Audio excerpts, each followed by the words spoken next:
अब second drug हामी डक्सिसाइक्लिन start गर्दैछौँ। डक्सिसाइक्लिन यसको क्लास चाहिँ टेट्रासाइक्लिन हो।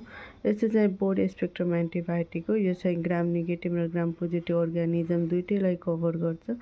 यसको मेकानिजम चाहिँ ब्याक्टेरियोस्ट्याटिक हो। यो चाहिँ प्रोटिन सेन्सेसलाई इन्हिबिट गर्छ। हामीले चाहिँ पढेको मेकानिजम चाहिँ डिएनएबाट आरएनएबाट प्रोटिन सेन्सेसिस अनि प्रोटिन सेन्सेसलाई इन्हिबिट गरिदिन्छ 30S राइबोसोमबाट।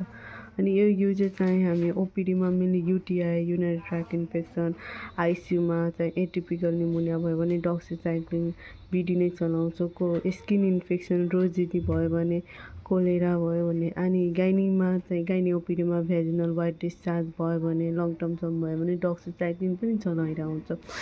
अनि यसको साइड इफेक्ट के